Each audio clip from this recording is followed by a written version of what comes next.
December 24 புதன்கிழமை.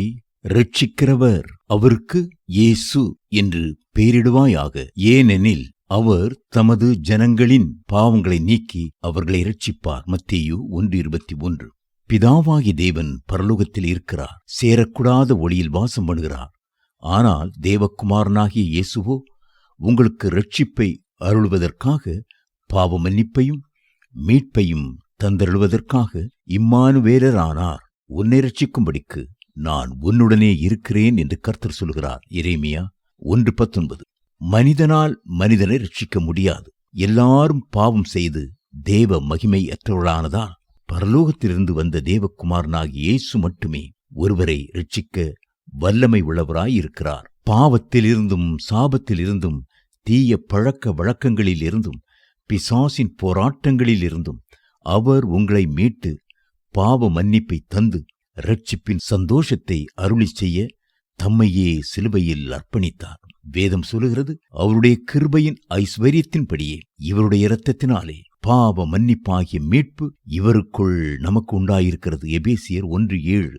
வானத்தையும் பூமியையும் படைத்த சர்வ வல்லமையுள்ள தேவன் சாதாரண மனிதராகிய நம்மோடு இருக்கும்படி இம்மானுவேலராய் வந்ததுடன் நமக்காக கல்வாரி சிலுவையிலே தம்மையே அர்ப்பணித்தார். அவர் உங்களுக்கு மட்டுமல்ல, உங்களுடைய குடும்பத்திற்கும் இரட்சகராயிருப்பாராக.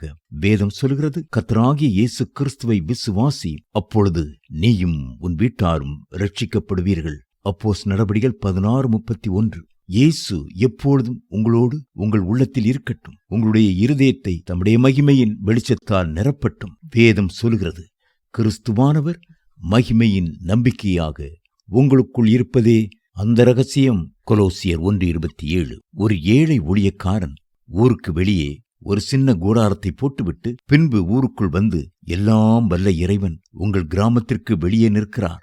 யாருக்கெல்லாம் அற்புதம் வேண்டுமோ, தெய்வீக சுகம் வேண்டுமோ, பாவ மன்னிப்பாகிய இரட்சிப்பு வேண்டுமோ, அவர்களெல்லாம் இன்று மாலை 6 மணிக்கு இந்த கூடாரத்திற்கு வாருங்கள் என்று கூப்பிடுவார். அப்படியே ஜனங்கள் வரும்போது ஆண்டவராகிய இயேசுவும் அங்கே பிரசன்னராகி ஜனங்களுக்கு அற்புதம் செய்து வியாதிகளை குணமாக்குவது வழக்கமாயிருந்தது.